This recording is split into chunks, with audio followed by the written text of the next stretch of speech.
அந்த மாதிரி முன்னெடுக்கிறவங்களுக்கு பொருளாதார உதவி செய்வோம். ஒரு பன்னிக்குட்டி வாங்கணும்னா குறைஞ்சது ஒரு 300-400 500 ஆகும். சில பேர் நான் பன்னிக்கு ஸ்பான்சர் பண்ணுறேன்லாம் வராங்க. ஒரு 50 பன்னி 20 பன்னி அப்படின்னு ஸ்பான்சர் பண்ணுறாங்க. நாம் மலையில் கொண்டு போய் அந்த ஸ்ரீகந்தர் மலையில் காசி விஸ்வநாதர் கோவிலில் அந்த நம்ம பன்னி வெட்டி பன்னிக்கறி வந்து சாப்பிட்றவங்களாம் வாங்கன்னு அழைப்பு விடுத்திருக்காங்க. அதனால் அந்த போராட்ட தினம் உறுதியாச்சுன்னா நிறைய பேர் அங்கே வந்து நம்மளும் அவங்கள உற்சாகப்படுத்தி நம்மளும் அதை இது பண்ணும்போது காவல்துறை இதே அணுகுமுறையோடு நடந்துக்குமா? நீங்கள் அதெல்லாம் நீங்கள் இங்கே வெட்டக்கூடாது சார், ஆனால் நீங்கள் அசைவம் சாப்பிட்றதுனா சாப்பிட்லான்னு கோவிலுக்கு போகிற படியில் குந்தி அவர் வந்து ஆட்டு பிரியாணியோ மாட்டு பிரியாணியோ உட்காந்து அவன் பேர் என்ன அந்த ஆள் திட்டினா கூட தப்பு கிடையாதுங்க. அவன் வந்து இல்லைன்னா இல்லைன்னு சொல்லுங்க. அப்படி பண்ணியிருக்கலாம், அப்படி இருந்தா கூட அப்படி பேசுங்க. அவன் வந்து நீங்க என்ன இன்னும் கொஞ்சம் அவனை வெறி கொண்டு அவனை திட்ட வைக்கிறதா நீங்க பாக்குறீங்க. இருந்தாலும் நான் திட்டி தான் தீருவேன். அந்த பையன் கவர்னர் என்ன சொல்றான், வேணா இல்லைன்னா இல்லைன்னு சொல்லுங்க. நாம இப்ப சொல்லுவான் நான் மாமா பையங்கிறேன்ல, இல்லைன்னா இல்லைன்னு சொல்லட்டுமே. அவன் இல்லைங்க நான் அப்படி இல்லைங்க. கவர்னர் நீ சொல்ற இல்ல, ஹிந்து ராம் உனக்கு சப்போர்ட்டா வந்தான்ல, நீ என்ன பண்ணுவோம் அப்ப? நீ இப்ப எனக்கு இல்லைன்னு சொல்லு. அப்படிலாம் இல்லைங்க, அது எனக்கு மனம் வருந்தது, நீங்க திரும்ப பெற்றுக்கொள்ளுன்னு சொல்லுங்க, நான் கண்டிப்பா திரும்ப பெற்றுக்கொள்றேன். அது இல்லைன்னா அவர் மறுக்கணும் இல்லைங்களா? நமக்கும் வந்து அவருக்கும் நம்ம அந்த ஜனநாயக உரிமையை கொடுக்கணும் இல்லை? நாம அவரை மாதிரி ஃபேசிஸ்டா இருக்கக்கூடாது இல்லை? அவர் எப்படி ஒரு ஜனநாயகத்தன்மையோட அந்த மீசக்காரன் இருக்கானோ நாமளும் அதே ஜனநாயகத்தன்மையோட நம்ம இருக்கணும் இல்லைங்களா? அந்த ஆள் வந்து அவனை மாதிரி ஆள்லாம் வந்து அந்த இவனுக்கு பேசுறான் பாருங்க, அது வந்து போலீஸ் அப்படியே அதுக்கான அமைச்சர் யாரு? அவர் வந்து உதயநிதி ரசிகர் மன்ற தலைவர். நீங்க அவர் அமைச்சரா பாக்குறீங்களா, உதயநிதி ரசிகர் மன்ற தலைவரா பாக்குறீங்களா? எந்த வேலையை அவர் அதிகமா செய்யறாரு?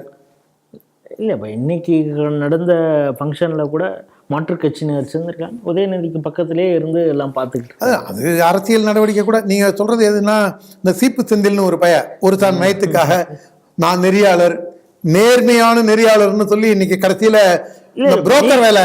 இல்லைப்பா, நீங்களும் திமுக பிறப்புக்கும் எல்லா உயிருக்கும்னு பாதி சொல்றது மாதிரி ஒரு ஜான் வயிற்றுக்குத்தான் அப்படின்னு அதோட நிறுத்துறீங்களே, அப்புறம் எல்லாத்தையும் தான் விற்கிறேன்னு ஏன் கம்ப்ளீட் பண்ண மாட்டேங்கிறீங்க? இல்லைங்க, அவங்க சொன்னா நான் வந்து பெரும்பாலான நல்ல நெறியாளர்கள் கூட எனக்கு பர்சனலாக பழக்கம் உள்ளவங்க.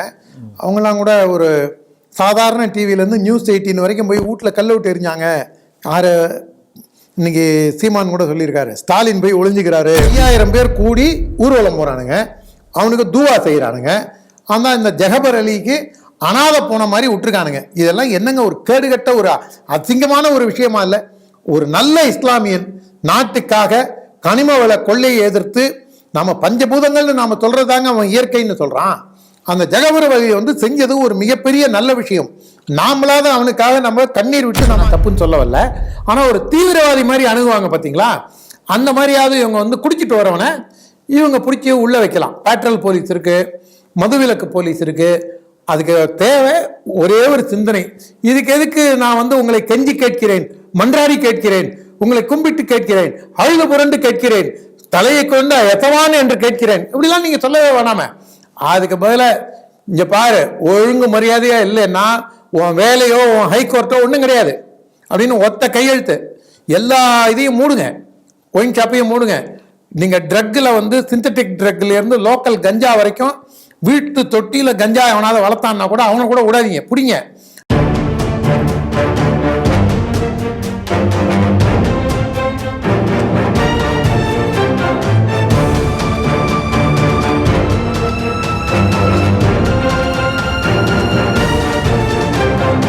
ஸ்ரீ டிவி நேயர்களுக்கு வணக்கம்.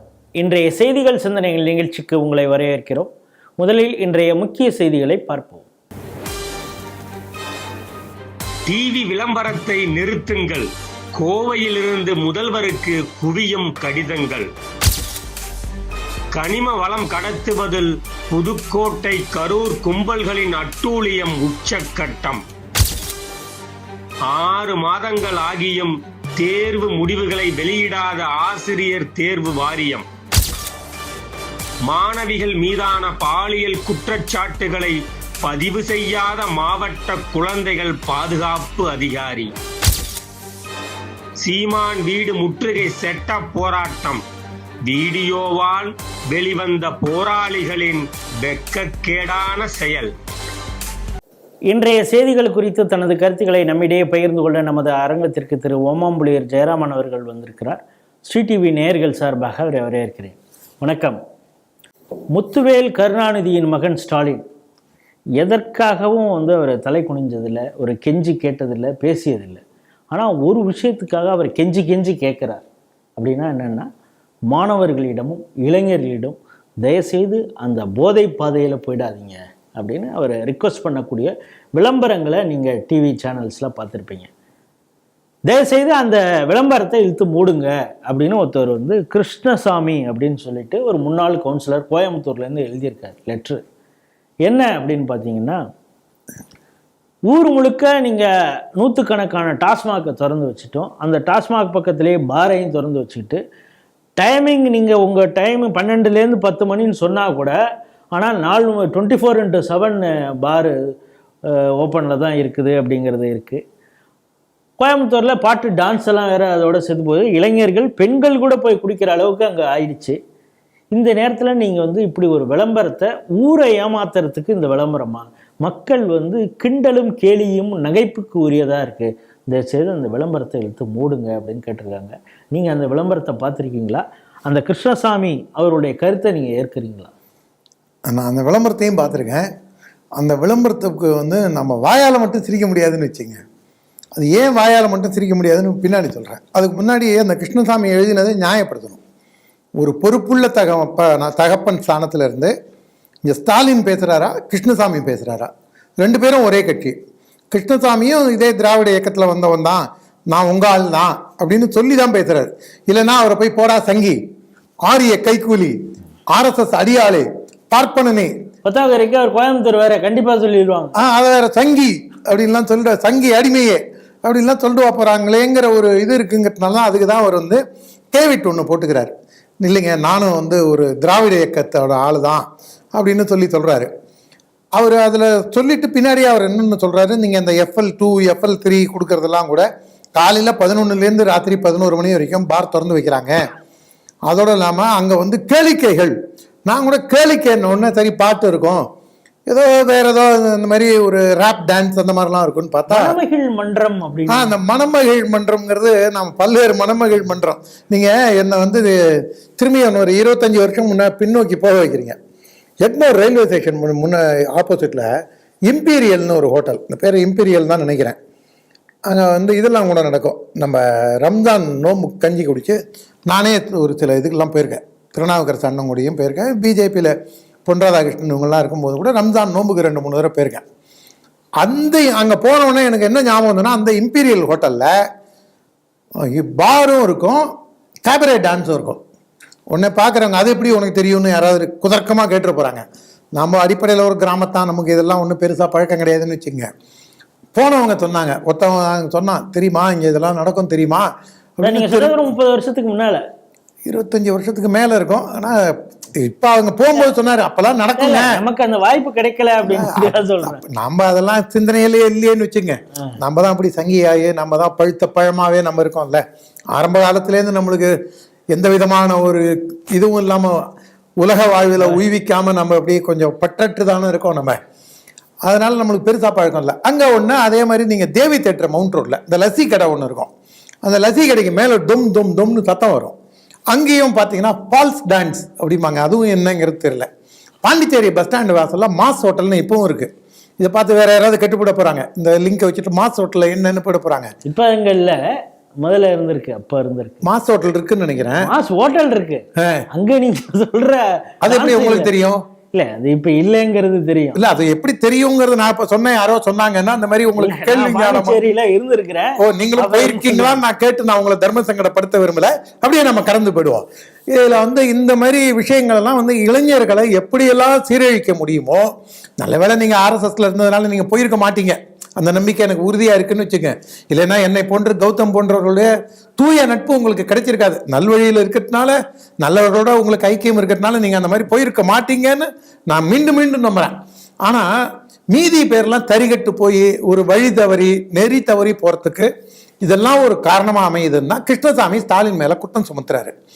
நான் என்ன கேட்குறேன், இதில் வாயால் மட்டும் சிரிக்க முடியாதுன்னு சொன்னேன்ல, என்ன காரணம்னா இவர்கிட்ட சர்வாதிகாரமும் இவர்கிட்ட இருக்கு, இவர்கிட்ட காவல்துறை இருக்கு.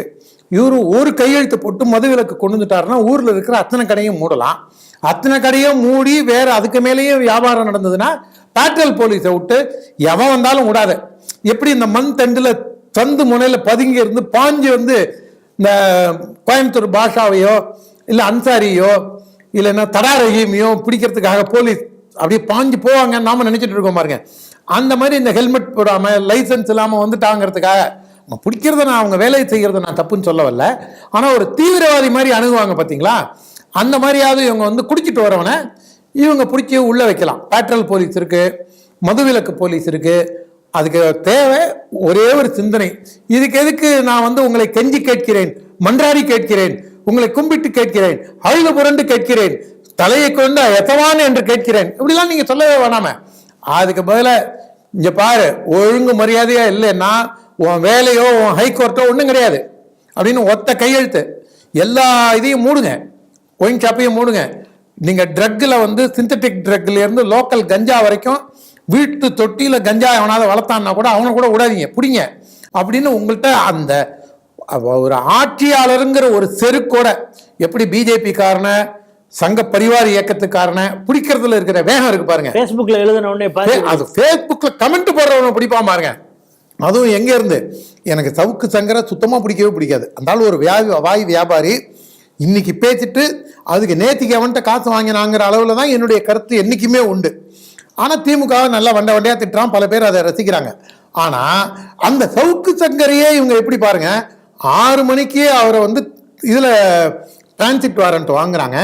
9 அந்த டிரான்சிட் வாரண்ட்டை வாங்கி மெட்ராஸ் வந்து ஃப்ளைட்டில் வந்து ஒரு மேஜிஸ்ட்ரேட்டை அவனுக்கு ரிமாண்ட் அடிக்கிறதுக்கு வாங்கி காலையில் திரும்பி அடுத்த ஃப்ளைட்டில் போய் அவனுக்கு 9 மணிக்கு அங்கேருந்து அந்த வாரண்ட்டை, எப்படி அவ்வளோ வேகமாக பண்ணீங்க, ஃப்ளைட்டில் போயிட்டு வந்தோம் சார் அப்படின்னாங்களாம். அதை சவுக்கு சங்கரே சொல்லியிருக்கான். அதில் நீங்கள் சவுக்கு சங்கரையே இந்த கவர்மெண்ட் இவ்வளோ ஒரு த்ரெட்டாக நினைக்குதுன்னா அப்போ அண்ணாமலை பிஜேபிக்காரன் உங்களை என்னெல்லாம் இவங்க என்ன பண்ண துணிய மாட்டாங்க. இவங்க வந்து சவுக்கு சங்கரையேன்னா சவுக்கு சங்கர் ஒரு வலிமையான ஆள்னு நான் சொல்லவில்லை. இவங்க ஏப்ப சாப்பையை தான் இவங்க அடிப்பாங்க. அப்போ சீமானை பிடிக்க வேண்டியதானவங்க. சீமான் தான் இவங்கள வாய்க்கு வந்ததை முடிஞ்சா என்னை தொட்டு பாடுறான்றான்.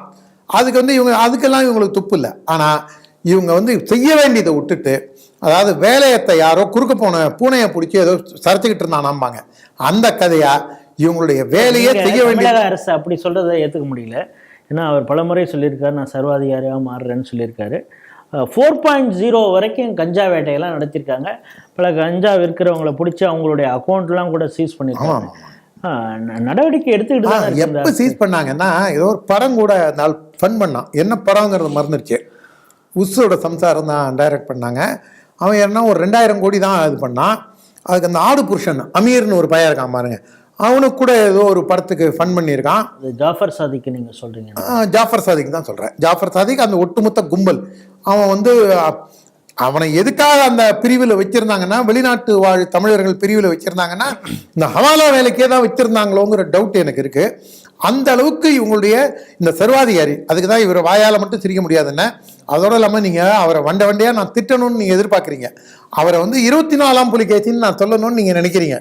அவர் வந்து சர்வாதிகாரின்னு சொன்னதுனால ஓட்டு போடாதவர்களுக்கும் நமக்கான முதல்வருங்க அவரு. நமக்கான முதல்வரை போய் நம்ம 24ஆம் புலிகேசி நம்ம போய் ஏகடியம் பண்ணலாமா சொல்லுங்க? நாமளே அவரை பரிகசிச்சா வேற யார் அப்புறம் அவருக்கு ஆதரவாக நிற்பாங்க? அதனால ஒரு செயலற்ற முதல்வர், ஒரு பொம்மை முதல்வர், ஒரு போட்டோ ஷூட்டு மட்டும் வச்சுக்கிட்டு இவங்க வாயால் வட சொல்றவங்க, வெறுங்கையில் முழம்போடும் ஆட்சி இந்த ஆட்சி. பேச்சை நிறுத்திட்டு செயலில் காமிச்சாங்கன்னா நல்லா இருக்கும். குறைஞ்சபட்சம் அந்த திராவிட மாடலில் இருக்கக்கூடிய அந்த கிருஷ்ணசாமி சொல்றதையாவது ஸ்டாலின் செவிமடுப்பாரான்னு பார்ப்போம். நம்ம புதுக்கோட்டையில் கனிம வளம் கடத்தினாங்க அப்படின்னு சொல்லிட்டு அதை தட்டி கேட்ட ஒரு சமூக செயற்பாட்டாளர் ஜகபர் அலி அப்படிங்கிறவர் லாரி ஏற்றி கொலை செய்யப்பட்டதை நம்ம பார்க்குறோம். இப்போ என்ன சொல்கிறாங்கன்னா, கோயம்புத்தூரில் கிணத்தக்கடவுங்கிற ஒரு பகுதியில் 74 குவாரி இருக்குதான். ஆனால் இப்போ இங்கே வந்து 32 குவாரிகள் வந்து கைவிடப்பட்டிருக்கு, பாக்கியெல்லாம் செயல்பாட்டில் இருக்குது அப்படிங்கிறாங்க. அதே மாதிரி அரசம்பாளையம், வடபுதூர், சொக்கனூர் இந்த பகுதியில் கிட்டத்தட்ட 42 குவாரிகள் இருக்கான். சரி, அதெல்லாம் இருந்துட்டு போட்டோம், அதில் என்னையா பிரச்சனை அப்படின்னு கேட்டிங்கன்னா, இதில் எல்லாம் விதிமீறலில் கனிம வளங்களை கடத்திட்டு போகிறாங்க. ஒரு யூனிட்டுக்கு வந்து 400 ரூபா எக்ஸ்ட்ரா வசூல் பண்ணுறாங்க அப்படிங்கிறாங்க. தினமும் வந்து 10 லட்சம் ரூபா இந்த கப்பம் கட்டுறது, இதுலேயே என்னென்னா ஒரு ட்ரிப் சீட்டு கொடுக்கறதுலேருந்து இன்னும் ஒரு படி போதில்லைன்னா இந்த குவாரி யாராவது வச்சுருக்கான்னுச்சிங்க, உன் குவாரி எங்கள்கிட்ட கொடுத்துரு, டெய்லி உனக்கு என்ன வரணுமோ அதை நாங்கள் பண்ணி கொடுத்துட்றோம், மரியாதையாக கொடுத்துருன்னு.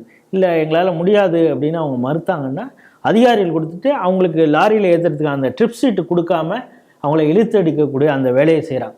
யார் செய்கிறாங்கன்னா யார் செய்கிறாங்க அப்படின்னு இருக்குல்ல, அங்கே வந்து புதுக்கோட்டை கேங், இது ஏதோ ஐபிஎல் டீமோட பேர் மாதிரி இருக்குன்னு நினைக்காதீங்க. Pudukkottai gang and Karur company. கொஞ்ச நாளில் செந்தில் பாலாஜி உள்ளே இருந்ததுனால கரூர் கம்பெனி அடக்கி வச்சிட்டாங்களாம். இப்போ அவங்களும் களத்தில் இறங்கியிருக்காங்களாம். ஒரு நாளைக்கு 10 லட்சம் ரூபாய் அற்புதமான முறையில் கல்லா கட்டுகிறார்கள்னு சொல்கிறாங்க. இந்த செய்தி எப்படி பார்க்குறீங்க? அதாவது நீங்கள் அந்த புதுக்கோட்டை கேங் அப்படிங்கும்போது புதுக்கோட்டை எஸ்ஆர்மாங்க. இந்த புதுக்கோட்டை எஸ்ஆரோட மருமக பையன்தான் கரிகாலன். அந்த கரிகாலனை சிஐடி நகரில் தான் இருந்தார். இருக்கக்கூடிய பகுதியிலேருந்து ஒரு 1 கிலோமீட்டர் 3/4 கிலோமீட்டர் தான் அவருடைய வீடு. ஒரு சாதாரண ஆளாக தான் 10 வருஷம் முன்னாடி வரைக்கும் இருந்தார்.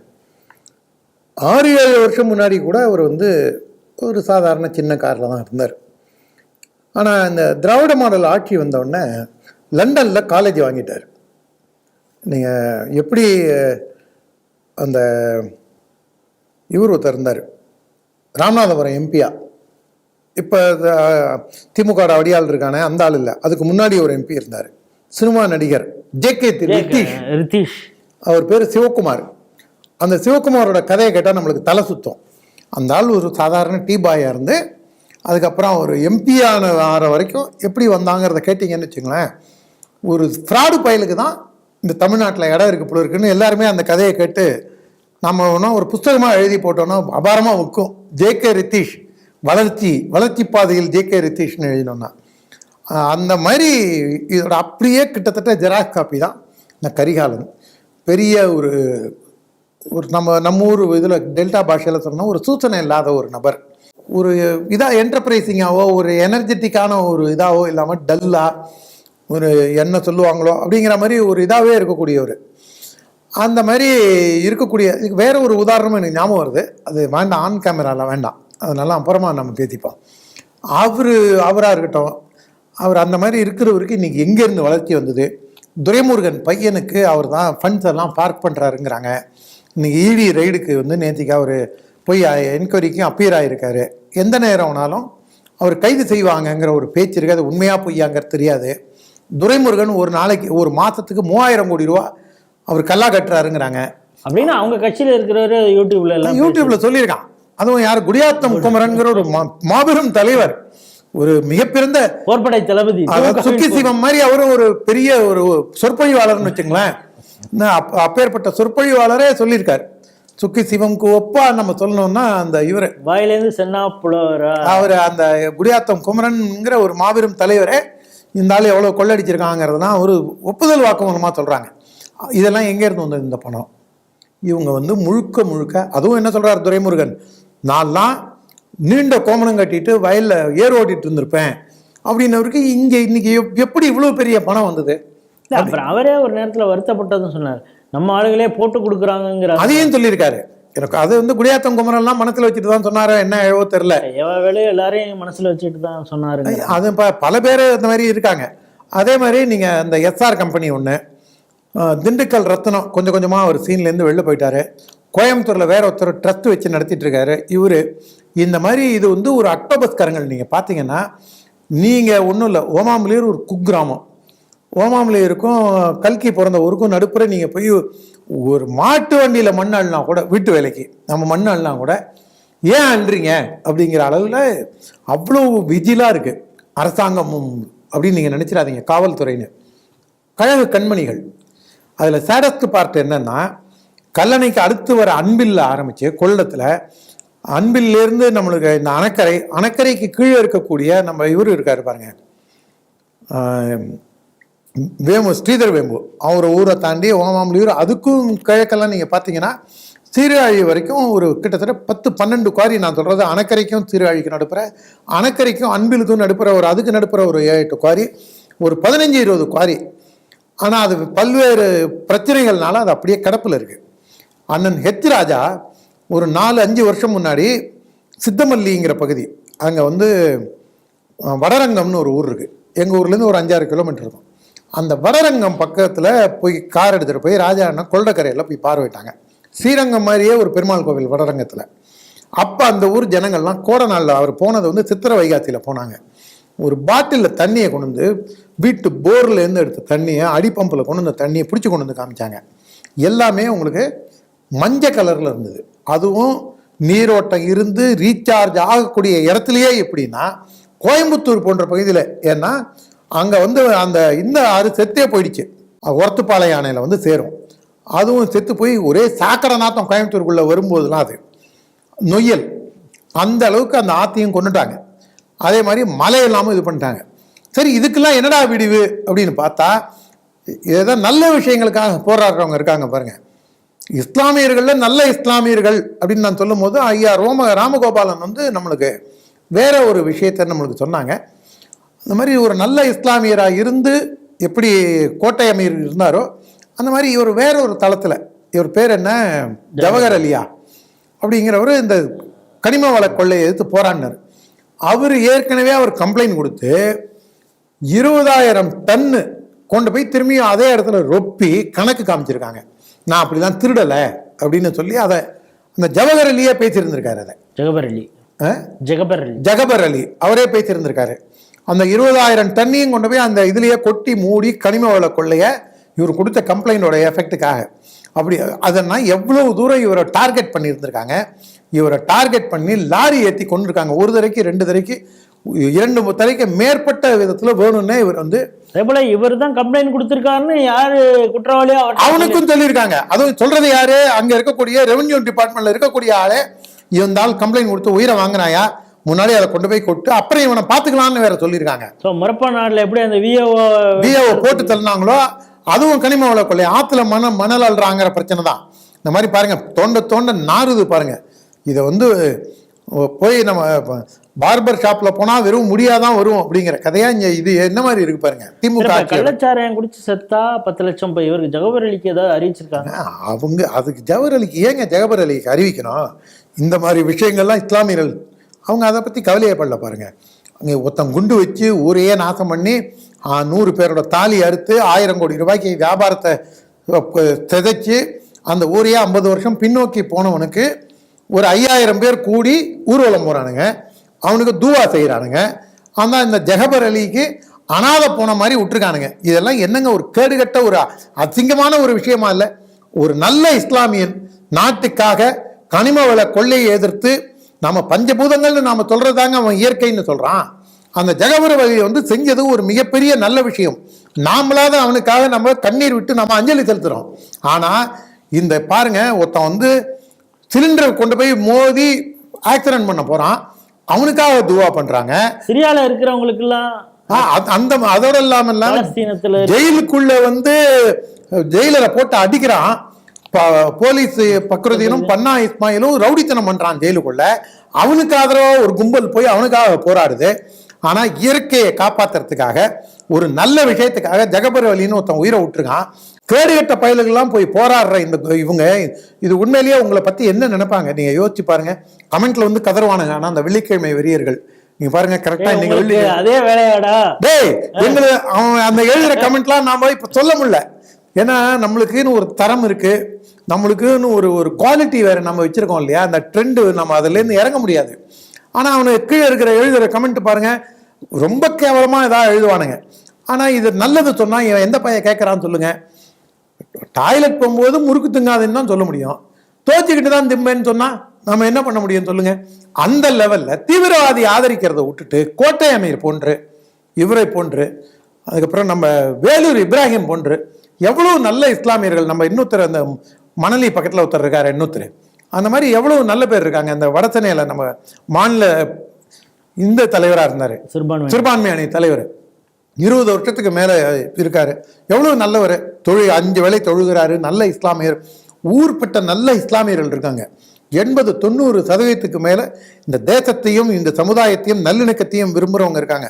வெறும் ரோஸ் மில்க் கொடுத்து ஏமாத்துற கும்பல் இல்ல. நவாஸ்கனி மாதிரி கும்பல் வேணா திமுக அடியாளா செயல்படலாம், வெக்கமே இல்லாம அவன் வேணா செயல்படலாம்.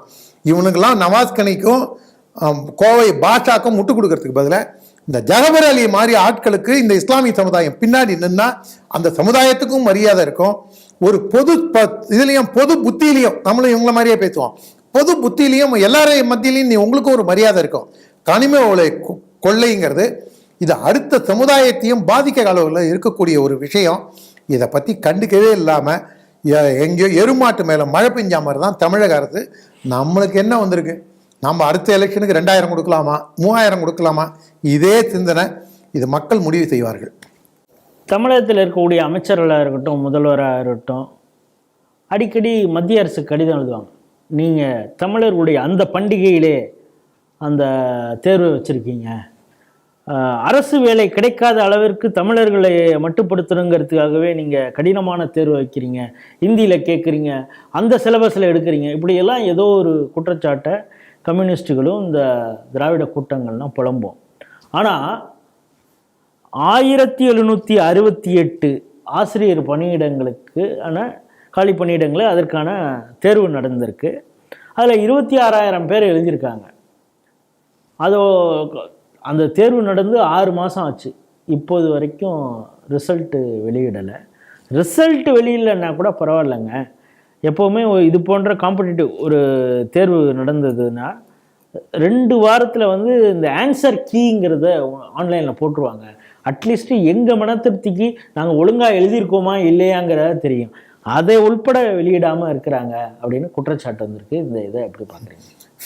அறுக்க மாட்டாங்கன்னு எதுக்கும் 58 அருவாள்மாங்க. அந்த மாதிரி கதையாக இந்த கவுண்டமணி ஜோக்கு தான் எனக்கு ஞாபகத்துக்கு வருது. இனிமே வயசுக்கு வந்தா என்ன வரலைன்னா என்னென்னு ஒரு ரொம்ப கேவலமான ஒரு விஷயம் பாருங்க. நான் பள்ளிக்கூடத்தில் படிக்கிற வரைக்கும் 5ஆம் கிளாஸ் வரைக்கும் ஓமாமலூரில் படித்தேன். அப்போ அந்த பள்ளிக்கூடத்தை ஸ்ட்ரென்த்து 100 பேருக்கு மேலே. அப்போ பாப்புலேஷனும் கம்மி. அப்போ 100 பேருக்கு கிட்டத்தட்டங்கிறது ஓமாமலூர் பக்கத்தில் இருந்த ஒரு சின்ன ஒரு காலனி எல்லாம் சேர்ந்து தான் ஒரு அந்த 100 பேர் ஸ்ட்ரென்த்து.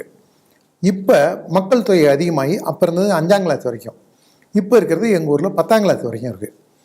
இப்போ வந்து 100 பேர் 5ஆம் கிளாஸ் வரைக்கும் படித்த அந்த ஊரில் இன்னைக்கு 10ஆம் கிளாஸ் ஸ்ட்ரென்த்து 45 பேரோ 55 பேரோ. என்னோட பள்ளிக்கூடத்தில் படித்து அந்த சீர்காழி போகிற வழியில் ஒரு ஊரில் என்னோட படித்த ஒரு பொண்ணு பக்கத்தில் ஒரு ஸ்கூலில் ஒரு கிராமத்தில் ஹெட்மிஸ்ட்ரஸாக இருக்குது. அந்த ஊரில் 150-200 வரைக்கும் அந்த 5ஆம் கிளாஸ் வரைக்கும் இருந்த ஸ்கூல் ஸ்ட்ரென்த்து 35 பேர், 2 வாத்தியார். இது அதனால தான் சொன்னேன், இனிமேல் வயசுக்கு வந்தா என்ன வரலன்னா என்னங்கிறதும் அறுக்க மாட்டாவனுக்கு 58 அருவாள் அப்படிங்கிற கதையா. ஏன்னா உங்களுக்கு அங்கே தேவையே இல்லை. இப்போ ஏன்னா நீங்கள் தான் பள்ளிக்கூடத்தை மூடுறீங்க.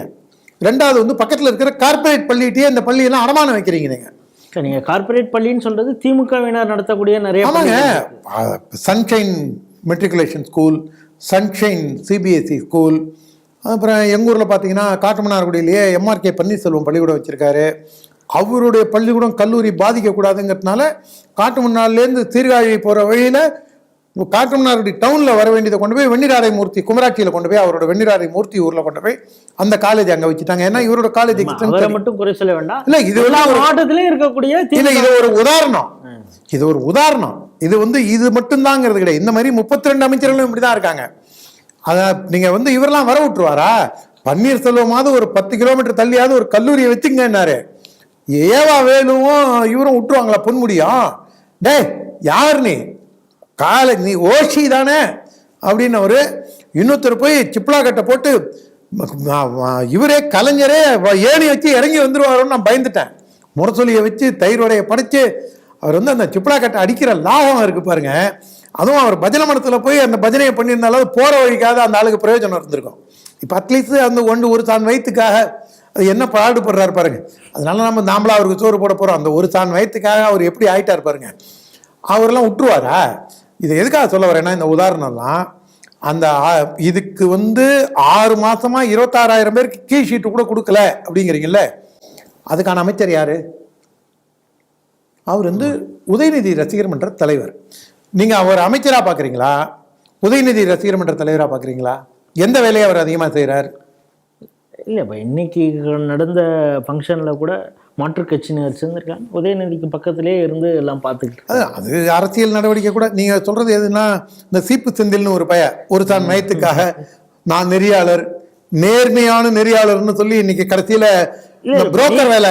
இல்ல இப்ப நீங்களும் திமுக பிறப்புக்கும் எல்லா உயிருக்கும்னு பாதி சொல்றது மாதிரி ஒரு ஜான் வயிற்றுக்குத்தான் அப்படின்னு அதோட நிறுத்துறீங்களே, அப்புறம் எல்லாத்தையும் தான் விற்கிறேன்னு ஏன் கம்ப்ளீட் பண்ண மாட்டேங்கிறீங்க? இல்லைங்க, அவங்க சொன்னா நான் வந்து பெரும்பாலான நல்ல நெறியாளர்கள் கூட எனக்கு பர்சனலாக பழக்கம் உள்ளவங்க. அவங்களாம் கூட ஒரு சாதாரண டிவிலேருந்து நியூஸ் 18 வரைக்கும் போய் வீட்டில் கல் விட்டு எரிஞ்சாங்க. யார் இன்னைக்கு சீமான் கூட சொல்லியிருக்காரு, ஸ்டாலின் போய் ஒளிஞ்சுக்கிறாரு அப்படின்னு.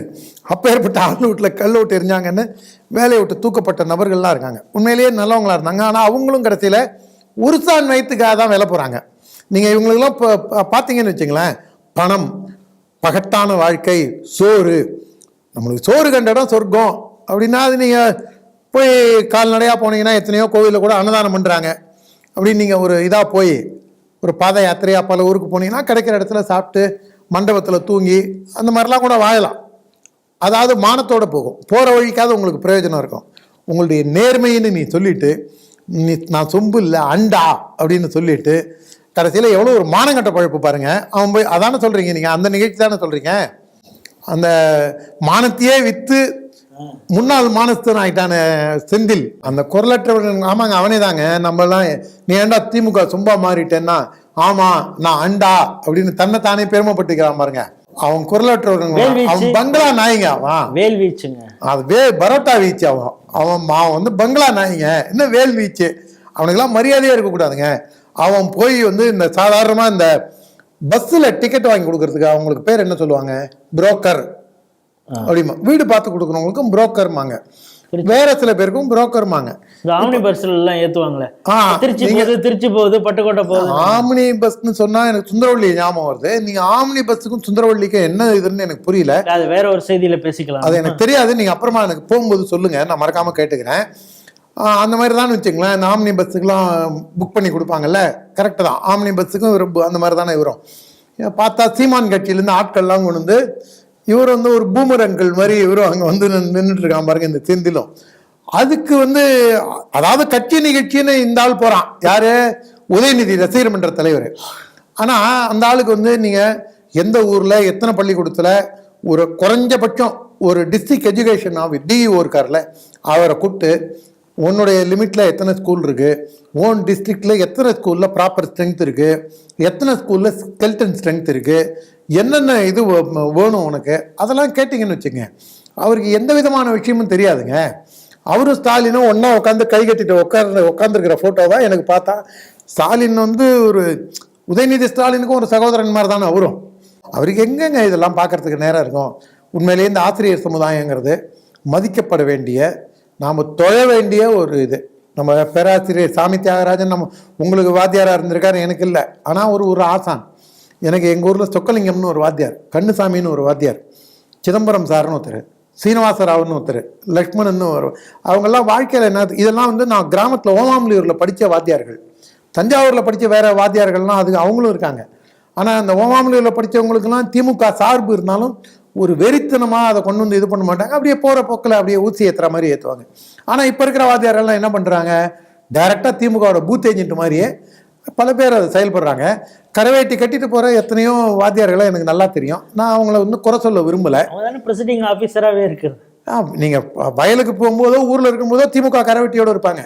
என்னால் காமிக்க முடியும், சோஷியல் மீடியாவிலேருந்து இருக்கிற ஃபோட்டோ கூட காமிக்க முடியும். ஆனால் அவங்க எல்லாமே திமுகவோட கொத்தடிமைகளாக மாறிட்டாங்க. கொத்தடிமைகள்கிட்ட போய் நாம் வந்து இல்லைங்க, நீங்கள்லாம் ஒரு அறிவியல் ஆசான், நீங்கள் இந்த சமுதாயத்துக்கே ஒரு எழுச்சி தர வேண்டியவங்க, நீங்கள் இப்படி விழுந்து கிடக்காதீங்கன்னு சொன்னால், வேலையை பாடுறா, எங்கள் சௌரியண்டா, திமுக எங்கள் ஆண்டடா அப்படின்னு அவங்க இருக்காங்க. நாம் என்ன பண்ண முடியும்? அதனால காலப்போக்கிலேயாவது அவங்க விழித்து எழட்டும். முதல்ல இந்த ஆசிரியர் சமுதாயம் திமுகலேருந்து வெளியில் வரட்டும், அதுக்கப்புறம் நல்லது நடக்கும். இதுவும் இந்த ஸ்கூல் சம்மந்தப்பட்டது தான். குறிப்பாக தஞ்சை மாவட்டத்தில் டிஸ்ட்ரிக்ட் சைல்டு ப்ரொடெக்ஷன் ஆஃபீஸர், அதுக்கப்புறம் சிஇஓ, சீஃப் எஜுகேஷனல் ஆஃபீஸர், இவங்க 2 பேரும் அவங்களுடைய கடமையை செய்யவில்லை அப்படின்னு. என்ன அப்படின்னு பார்த்தீங்கன்னா, அந்த பகுதியில் கிட்டத்தட்ட 43 பெண் குழந்தைகள், மாணவிகள் வந்து இந்த செக்ஸுவல் ஹராஸ்மெண்ட்டு குறித்து புகார் கொடுத்துருக்காங்க. ஆனால் அந்த டிசிபிஓ அப்படின்னு சொல்கிற டிஸ்ட்ரிக்ட் சைல்டு ப்ரொடெக்ஷன் ஆஃபீஸர் இது சம்பந்தமாக எந்த ஒரு பதிவையும் ஒழுங்காக செய்யலை. சரி, சிஇஓவாவது வந்து காவல்துறையிட்ட இவங்க நடவடிக்கை எடுக்கணும்னு சொல்லி ஒரு வழக்கு பதியணும், அவரும் செய்யலை அப்படிங்கிற ஒரு குற்றச்சாட்டை ஒரு மீடியா வெளிக்கொண்டு வந்திருக்காங்க. இந்த செய்தி எப்படி பார்க்குறீங்க? இது வந்து ஒரு சைல்டு ஆக்டிவிஸ்ட்டு, இந்த 1913 நினைக்கிறேன் அந்த நம்பர், அதுக்கு புகார் போகுது. அந்த புகாரின் பேரில் இவங்க வந்து டிஸ்ட்ரிக்ட் சைல்டு ப்ரொடெக்ஷன் ஆஃபீஸரும் இன்னொரு அலுவலர் பேர் என்ன சொன்னீங்க? சிஓ. அவர் வந்து மதன்குமார், டிசிபிஓ வந்து ரஞ்சித் குமார். அந்த சிஓ சீஃப் எஜுகேஷன் ஆஃபீஸர், இவங்க 2 பேரும் தான் நடவடிக்கை எடுத்திருக்கணும். காவல்துறையில் கொண்டு போய் புகார் அளிச்சிருக்கணும். காவல்துறைக்கும் இந்த இது போயிருக்குன்னு நினைக்கிறேன். புகார் போய் அவங்க காவல்துறையும் வந்து பண்ண பிறகுதான் திடீர்னு ஒரு சஸ்பெண்ட் இவங்க லெட்டர் போடுறாங்கன்னு உடனே பேருக்கு ஒரு சஸ்பென்ஷன் மட்டும் பண்ணிட்டு நம்ம கேஸ் ஃபைல் பண்ணல அப்படிங்கிறதையும் நம்ம ஞானசேகரன் அந்த மாதிரி தான் இதுவும். ஞானசேகரன் முதல் நாள் போலீஸ் ஸ்டேஷனுக்கு அழைச்சிட்டு போகிறாங்க. யாரோ ஒரு சார் சைதாப்பேட்டையிலேருந்து ஒரு சார் ஃபோன் பண்ணுறாங்க. அந்த சார் ஃபோன் பண்ண உடனே ஞானசேகரனை விடுவிச்சு வீட்டுக்கு போயிடுறாரு. அடுத்த நாள் காலத்தால் இது விஷயம் பெருசாக போகுதுன்னு ஒன்று தான் அவன் வீட்டுக்குள்ளே வந்து லேப்டாப் எல்லாத்தையும் எடுக்கும்போது கொடிக்கம்பம், போஸ்டர், பேனர் எல்லாத்தையும் போலீஸ் வண்டியிலேயே போட்டுல போலீஸ் எடுத்துகிட்டு போச்சு. அது ஜே நியூஸில் காமிச்சதை நாம் விரிவாக பார்த்தோமே அந்த செய்தியை. அந்த மாதிரி காவல்துறை இதையும் அந்த 43 பிள்ளைங்களுக்கும் அமுக்க பார்க்குது. இது என்ன மாதிரி ஒரு மனோபாவம் பாருங்களேன். 43 குழந்தைங்கள ஆகஸ்ட் செப்டம்பர்லேயே நடந்திருக்கு 2024. இப்போ 6 மாதம் ஆக போகுது. 5 மாதம் கடந்து போச்சு. 5 மாதம் கடந்தும் நீங்கள் வந்து உங்கள் பெட்டக்ஸுக்கு கீழே போட்டுட்டு நீங்கள் இந்த கம்ப்ளைண்ட் எல்லாம் நீங்கள் எடுக்காமல் இருந்தீங்கன்னா உங்களுக்கு என்ன ஒரு ஆணவம் உங்களுக்கு, அப்போ எந்த அளவுக்கு உங்களுக்கு அரசியல் பின்புலம் இருக்கணும். சரி, ஏன் இங்கெல்லாம் கனிமொழி அவங்க கேண்டில் மார்ச்லாம் பண்ணிச்சு? அது வந்துங்க கனிமொழி நீங்கள் தப்பாக புரிஞ்சுக்கிட்டீங்க. நீங்கள் வந்து அங்கே அண்டார்டிகா, ஆப்பிரிக்கா, குஜராத், உத்தரப்பிரதேசம், காஷ்மீரில் இந்துக்களுக்கு பிரச்சனை வந்தால் கேட்க மாட்டாங்க, மெழுகுத்தி உருவ மாட்டாங்க. அங்கே யாராவது சன்னிஷியா 2 பேர் அடிச்சுக்கிட்டா கூட அங்கேயே என்ன பண்ணுவாங்க, பாசிச பாஜக அப்படின்னா அதுலேயே வந்து மணிப்பூர் கண்டிப்பாக மணிப்பூர் அதெல்லாம் வந்து காங்கிரஸ் ஆட்சியிலேருந்து இருந்தாலும் போவாங்க. ஆனால் அவங்க காலுக்கு கீழே ஒரு விஷயம் நம்ம நடக்குதுன்னு வச்சுங்க, அவங்க இப்படியே பார்த்துட்டு இருக்கிறதுனால அவங்களுக்கு காலுக்கு கீழே இருக்கிற பார்க்கறதுலாம் அவங்களுக்கு நேரம் இருக்காது. அவங்களுக்கு எவ்வளோ வேலை இருக்குது. அவங்களுக்கு வந்து திருச்செந்தூர்லேயே ஒரு பிரச்சனை நடந்தால் கூட, தூத்துக்குடியிலேயே ஒரு பிரச்சனை நடந்தால் கூட அதை எவ்வளோ எளிதாக கடந்து போகணும்.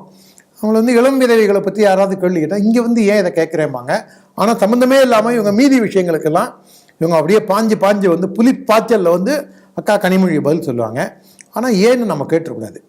அது சீமான் வந்து அதை அவர் கேட்குறாரு. ஏம்மா நாம் கேட்கல, நீங்கள் கேட்டிருக்கீங்களா சீமான் கேட்ட கேள்வியை? கனிமொழி, அப்புறம் ஆம்னி பஸ் சுந்தரவள்ளி, நம்ம கேட்டால் வந்து நம்மளை அரெஸ்ட் பண்ணிடுவாங்க. சீமான் அரெஸ்ட் பண்ணாமல் இருக்காங்க. இல்லை, ஹெச் ராஜா இதே விஷயத்த ஹெச் ராஜா பேசினார், பாலகோதமன் பேசியிருக்கான், நாம் பேசியிருக்கோம். ஆனால் நம்மளுக்கெல்லாம் உருட்டல் மிரட்டல். ஆனால் சீமானுக்கு மட்டும் அப்படியே நம்மளெல்லாம் அடிக்கும் போது உலைக்கால் அடிக்கிற இந்த அரசாங்கம் சீமானை மட்டும் மயிலிறகால வேகமாக அடிக்கிறாங்க.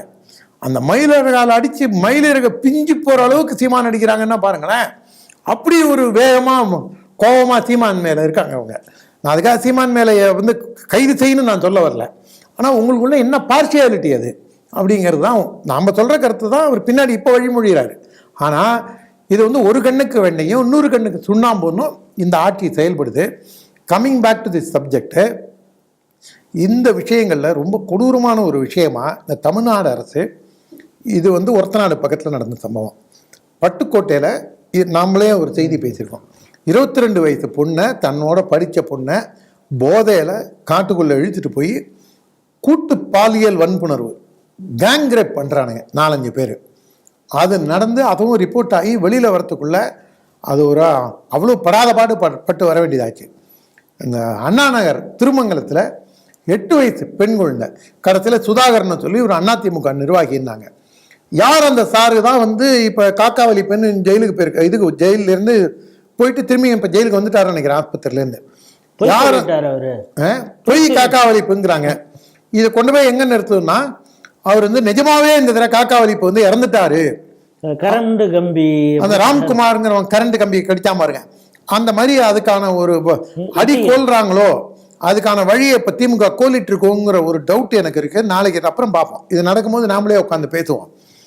இதில் அந்த மாதிரி அந்த இவனை கொண்டு வந்து போஸ்கோ வழக்கில் ஜனவரி 6ஆம் தேதி அந்த நாள் கைது செய்யப்படுறான். ஜனவரி 20ஆம் தேதி வெளில வந்துடுறான். அதுவும் பார்த்தீங்கன்னா நீங்கள் வந்து ரங்கராஜன் நரசிம்மன் 7 வருஷத்துக்கு கீழே கன்விக்ஷன் வர வழக்குக்கு தான் கைது செய்யக்கூடாதுன்னு உச்சநீதிமன்றம் வரைக்கும் ஜட்ஜ்மெண்ட் சொன்னால் கூட வழக்கு மேலே வழக்காக போட்டு சாயங்காலம் பெயிலில் வர போகிறான்னா கார்த்தால் அவனுக்கு இது போடு, அவனுக்கு புது கேஸ் அடி, அவனுக்கு ஜெயில் உள்ளே வெயி அப்படின்னு செயல்படக்கூடிய வன்மமாக செயல்படக்கூடிய இந்த ஆட்சி உறையூர் புகழ் மேலே போய் அவன் மேலே வழக்கு போடுற ஆட்சி, எஸ்ஜி சூர்யா மேலே வழக்கு போடுற ஆட்சி, நம்ம திருமங்கலத்தில் இன்னொரு தம்பி வைத்தான் ஐடி செல்லில் ஒரு தம்பி, அவன் மேலே வழக்கு போடுற ஆட்சி, நம்மளெல்லாம் வந்து கண்பத்தி பாமா விளக்கெண்ணெய் கண்ணில் ஊற்றிக்கிட்டு பார்க்கக்கூடிய இந்த திராவிட மாடல் ஆட்சி. கஸ்தூரி சொன்னது தான், கஸ்தூரி திராவிட மாடல் தானே சொன்னாங்க, அவங்க திராவிடியா மாடல்னு சொன்னாங்க இல்லையா, எனக்கு அதான் ஞாபகத்துக்கு வருது அந்த ஆட்சி. ஆனால் இவனை வந்து இப்போ வந்து சமீபத்தில் எச் ராஜா பேசுகிறப்ப கூட அதை கண்டிச்சிருக்கார். எப்படி ஒரு அநாகரிகமாக திராவிடியா மாடல் என்று சொல்கிறாருன்னா அருணன் ரொம்ப ஆதங்கப்பட்டிருக்காரு, வருத்தப்பட்டிருக்காரு. அந்த அருணன் சீமானோட நண்பர் தானே சொல்றீங்க, சீமானால் பாராட்டப்பட்டவர், போடா லூசு அப்படின்னு சீமான் சொன்னார். சீமான் சில விஷயங்கள்லாம் நமக்கு மனதுக்கு நெருக்கமாக இருக்கு அவர் பேசும்போது. சரி, அதை போட்டோம். அந்த சுதாகர் வந்து 14 நாளில் பெயிலில் வரான். ரங்கராஜன் நரசிம்மன் கூட 20 நாள் சோரே திங்கலனாலும் பரவாயில்ல, போட அங்கேயே செத்து ஒழிடாங்கிற லெவலில் அல்லேலியா பாபு வன்மத்தோட இதெல்லாம் அணுகிறாரு. ஆனால் அந்த போஸ்கோ சட்டத்தில் போனவன் அவன் எப்படியா இருந்தாலும் 6 மாதமாவது ஆகும் பெயிலில் வரத்துக்குன்னு நினைக்கும் போது 14 நாள் ஜஸ்ட் லைக் தட், ஏதோ இங்கேருந்து அவன் மும்பை வரைக்கும் டூர் போயிட்டு வந்த மாதிரி இவன் ஜெயிலுக்கு போயிட்டு வராங்க. இந்த லட்சணத்தில் தமிழக போலீஸ் கேஸை நடத்துது. குறிப்பாக இந்த கேஸை வந்து போஸ்கோ கேஸை வந்து சுப்ரீம் கோர்ட் வந்து ஒரு கமிட்டி அமைச்சு நடத்த சொல்லிச்சு. ஆனால் அதெல்லாம் மீறி ஒரு கேடுகட்டத்தனமாக இவங்க வந்து இந்த பாலியல் குற்றங்கள் எல்லாம், ரேப் கேஸு, அட்டம்ப்ட் ரேப்பு, பெண்களை மானபங்கப்படுத்துதல், என்னுடைய ஒரு தனிப்பட்ட அனுபவத்தை காவல்துறையோட சொல்கிறேன். நான் வந்து இன்னைக்கு காலையில் கூட ஒரு விஷயமா போலீஸ் ஸ்டேஷன் மத்தியானமாக கூட போயிட்டு வந்தேன். நாம் வந்து ஒரு சாதாரண ஒரு குடும்ப பிரச்சனைக்கு கூட நம்ம பெரிய அதிகாரிகள்கிட்ட சொன்னாதான் கீழே இருக்கிறவங்க நடவடிக்கை எடுக்கிறாங்க. என்ன காரணம்னா, கீழே இருக்கிறவங்கலாம் திமுகவோட கண்ட்ரோல்லையே இருக்காங்களோ, திமுகவில் லோக்கலில் இருக்கிறவங்க சொன்னாதான் கேட்பாங்களோங்கிற இதில் நான் வந்து என்னுடைய எந்த பின்புலத்தையும் வெளிப்படுத்திக்காமல் இருந்தவன். இன்னைக்கு தான் என்னுடைய பின்புலத்தை லேசாக அவங்கள்ட்ட அதை சொல்லிட்டு அதுக்கப்புறம் நம்ம ஆரம்பிக்கும் போது அதுக்கு தீர்வு சொல்கிறாங்க. இன்னைக்கு தான் அதுக்கு அந்த வேலையே ஆரம்பிக்கிறாங்கன்னா பாருங்க. ஆனால் சாமானியனுக்கு அதான் நான் சொல்ல வரேன், ஒரு சாமானிய மனிதனை இந்த காவல்துறை என்ன மாதிரி வஞ்சிக்குது பாருங்க. இது வந்து கேடுகட்ட ஸ்டாலினோட ஆட்சியில மட்டும்தான் இந்த மாதிரி ஒரு கொடூரமான செயல்கள். 43 பிஞ்சு குழந்தைங்க, இந்த ஒரு பையன் இன்னொத்தம் கடாமீசை வச்சுட்டு ஒரு பையன் பேசுவான் பாருங்க, உனக்கு பிள்ளைக்கறி, கரெக்டா சொல்றீங்க பாருங்க. அந்த கேடுகட்ட மூதேவி பேசுறாங்க. அதுவும் வந்து அந்த சீனியர் ஜேர்னலிஸ்ட் அப்படி பேசுறாங்க. ஏங்க, அவன் ஒரு மாமா பையனை திட்டினா கூட தப்பு கிடையாதுங்க. அவன் வந்து இல்லைன்னா இல்லைன்னு சொல்லுங்க, அப்படி பண்ணிருக்கலாம், அப்படி இருந்தா கூட அப்படி பேசுறாங்க. அவன் வந்து நீங்க என்ன இன்னும் கொஞ்சம் அவனை வெறி கொண்டு அவனை திட்ட வைக்கிறதா நீங்க பாக்குறீங்க. இருந்தாலும் நான் திட்டி தான் தீருவேன். அந்த பையன் கவர்னர் என்ன சொல்றான், வேணா இல்லைன்னா இல்லைன்னு சொல்லுங்க. நாம இப்ப சொல்லுவான் நான் மாமா பையங்கிறேன், இல்ல இல்லைன்னா இல்லைன்னு சொல்லட்டுமே. அவன் இல்லைங்க, நான் அப்படி இல்லைங்க, கவர்னர் நீ சொல்ற இல்ல, ஹிந்து ராம் உனக்கு சப்போர்ட்டா வந்தான்ல, நீ என்ன பண்ணுவோம் இப்ப, நீ இப்ப எனக்கு இல்லைன்னு சொல்லு. அப்படிலாம் இல்லைங்க, அது எனக்கு மனம் வருந்தது, நீங்க திரும்ப பெற்றுக்கொள்ளுன்னு சொல்லுங்க, நான் கண்டிப்பா திரும்ப பெற்றுக்கொள்றேன். அது இல்லைன்னா அவர் மறுக்கணும் இல்லைங்களா. நமக்கும் வந்து அவருக்கும் நம்ம அந்த ஜனநாயக உரிமையை கொடுக்கணும் இல்லை. நாம அவரை மாதிரி ஃபேசிஸ்டா இருக்கக்கூடாது இல்லை. அவர் எப்படி ஒரு ஜனநாயகத்தன்மையோட அந்த மீசகாரன் இருக்கானோ, நாமளும் அதே ஜனநாயகத்தன்மையோட நம்ம இருக்கணும் இல்லைங்களா. அந்த ஆள் வந்து அவனை மாதிரி ஆள்லாம் வந்து அந்த இவனுக்கு பேசுறான் பாருங்க. அது வந்து போலீஸ் அப்படியே தடவி கொடுத்த மாதிரி அவங்களுக்கு அப்படியே சோப் போட்டு இது பண்ற மாதிரி, டேய் 2 அரை விட்டு பேசுறான்னா, வலிக்குதா ஏஜமா, வலிக்குதா ஏஜமா, பொறுத்துக்க ஏஜமான்னு மசாஜ் பண்றான் அந்த பையன். அவன் வந்து புள்ளக்கறி கேட்குதா அப்படின்னு யார் அந்த சாரை பத்தி பேசவே மாட்டான். அந்த சார் யாரு அப்படின்னு நம்ம இவன் போஸ்ட் அடிச்சு ஒட்டியிருந்தான். ஓபிசி அணியில் இருக்கான, இளைஞர் அணியில் இருந்தானே பேராசிரியர், அரியலூர்காரன் நம்ம தம்பி வீர திருநாவுக்கரசு போஸ்ட் அடிச்சு ஓட்டிருக்கான் அந்த தம்பி. சாரா மாசுபட்ட சாரான்னு ராஜா அண்ணன் கேட்கிறாரு. அதனால இந்த அளவுக்கு வந்திருக்கும் போது, ஆனா அந்த பையன் என்ன பண்றான், அப்படியே வருடி கொடுத்தா மாதிரி குழந்தைங்களை கொஞ்சற மாதிரி, நீ என் செல்லம் இல்லையா, நீ விஷமும் பண்ணக்கூடாது இல்லையா, செல்லம் இல்லையா, நீ வம்பு வளர்க்கக்கூடாது இல்லையா, பொம்மையை உடைக்கக்கூடாது இல்லையாங்கிற மாதிரி கொஞ்சலாம் அந்த பையன், மானங்கட்ட பையன். அவன் அந்த மாதிரிலாம் அவன் வந்து ஒரு எல்லாரையும் பேசுற மாதிரி அவன் பேசியிருந்தான்னு வச்சுக்கங்க, நாம அவனை உண்மையிலேயே ஒரு நல்லவன்னு மதிக்கலாம். ஆனா இவன் என்ன பண்ணுறான், இந்த 43 பெண் குழந்தைங்களுக்கு இவன் என்ன பேசுகிறான்னு நம்ம பார்க்கணும். இல்லைன்னா அவனை நம்ம அரங்கத்துக்கு கூப்பிட்டு, நீ ஏன்டா ஒரு கேடு கட்டவனாடா, உன்னை நாங்கள் இன்னும் என்னெல்லாம் கேட்கலாம் அப்படின்னு சொல்லி நாம் வந்து வடிவேலு அந்த ஒரு மீசக்காரரை போலீஸுக்கு, நீ எல்லாம் ஒரு மனுஷன் தானே அப்படின்னு, அதுக்கப்புறம் அந்த மாதிரி இவனை அந்த மாதிரி கேட்கணுங்கிறதான் என் ஒரு ஆசையும். காவல்துறை கிட்டத்தட்ட செயலற்று போய்விட்டதுங்கிறது என்னுடைய நேரடி அனுபவம். நீங்கள் போய் காவல்துறைகிட்ட உட்காந்து நீங்கள் கெஞ்சி மண்ணாடி, இல்லை நீங்கள் வந்து உங்கள் பின்புலம் என்ன இதெல்லாம் சொன்னால் மட்டும்தான் காவல்துறை கொஞ்சமாவது அசைஞ்சு கொடுக்குது. அப்படி இருக்கக்கூடிய காவல்துறையை இவர் ஒரு ஃபோட்டோ ஷூட் முதல்வர், ஒரு பொம்மை முதல்வர், ஒரு ஐயோ பாவம். ஆனால் அவர் பையன் கார் ரேஸ், அவர் வேறு ஏதோ இதெல்லாம் பிஸியாக இருக்காருங்கிறாங்க. அந்த கல்வி அமைச்சர் ரசிகர் மன்ற தலைவராக இருக்கார், அவர் மாசு சார் பிஸியாக இருக்கார் சார். அதனால எல்லாருக்கும் ஏதோ ப்ரீ ஆக்குபைடாக இருக்காங்க. டபுள் வாட்ச் டக்லஸ் மாமனும் மாப்பிள்ளையும் என்ன பண்ணுறாங்க அப்படிங்கிறதுல அதில் குறியாக இருக்கார், அவர் பார்க்குறதுல குறியாக இருக்கார். அலேலியா பாபு குடும்பத்துக்குள்ளே பிஸியாக இருக்கார். இப்போ எல்லா அமைச்சர்களும் ஏதோ ஒரு விதத்தில் பயங்கர பிஸியாக இருக்காங்க. அவங்களுக்கு மக்களை பார்க்கறதுக்கோ கவனிக்கிறதுக்கோ நேரம் இல்லை. ஆவடி நாசர் கல்லெடுத்து எறியரில் பயங்கர பிஸியாக இருக்கார். எம்ஆர்கே பன்னீர்செல்வம் மேடை டே பைத்தியமாடா நீ அப்படின்னு வெந்நீர் கொப்பளிக்க அவர் பேசுகிறாரு, எங்கள் பக்கத்து ஊருக்காரரு. அதனால எல்லாரும் பயங்கர பிஸியாக இருக்காங்க. ஒரு பையனை எப்படி காப்பாத்துறதுங்கிறது ஈஸியா இருக்கு, அதையும் சொல்லுங்களா. துரைமுருகனுக்கும் அவர் பாவம் வயதானதோடு இல்லாமல் அவரே அந்த இருட்டில் போகிறவங்க புலம்புற மாதிரி அவரே புலம்பிட்டு போறாரு. அதனால அவங்களுக்கு மக்களை பார்க்கறதுக்கான நேரம் இல்லை, அவங்கெல்லாம் பிஸியாக இருக்காங்க. இந்த இறைவன் தான் இந்த தமிழகத்தை காப்பாற்றணும். நீங்கள் சென்ற செய்தியில் கொஞ்சம் கூட இரக்கமே இல்லாமல் தமிழக காவல்துறையை வந்து இப்படி உங்களுடைய ஆதங்கத்தெல்லாம் கொட்டினீங்க. ஏன்னா அவங்க அப்படி நடந்துக்கிறது அப்படி இருக்குது அப்படின்னு. ஆனால் காவல்துறை உங்கள் நண்பன் அப்படிங்கிறது மாதிரி நடந்த வீடியோ பொழுது வைரலாகிருக்கு. என்னென்னா, சீமானை முற்றுகையிட்டார்கள். யாருன்னா பெரியாரிய சிந்தனையாளர்கள். அவங்கெல்லாம் ஒரு வீட்டை முற்றுகையிடணுன்னு. பட் காவல்துறை அதுக்கு முன்னாலே அவங்களுக்கு உரிய பாதுகாப்பெல்லாம் கொடுத்து, அதாவது முற்றுகையிட வந்தவங்களுக்கு எந்த சேதாரமும் ஆகிடக்கூடாது அப்படின்னு சொல்லி அவங்களுக்கு பந்தோபஸ்தெல்லாம் கொடுத்து பாதுகாப்பாக இது பண்ணாங்க. அதுக்கப்புறம் அந்த போராட்டம் அது ஒரு டோக்கனிசம் தானே, கொஞ்ச நேரம் கத்திட்டு அவங்க போகிறப்ப இது போல் போராட்டம் பண்ணுறவங்கள உடனே ஒரு சம்பிரதாயத்துக்கு கைது செய்யும். கைது செய்த பிறகு அவங்களுக்கு என்ன மெனு இருக்குது அப்படின்னு அந்த அந்த பெரியாரிய சிந்தனையாளர்கள் ஹோட்டலில் நடந்து போராட்டம் ரோட்டில் தான் நடந்தது. அடைச்சி வைப்பாங்க போல இருக்கு ஹோட்டலில்.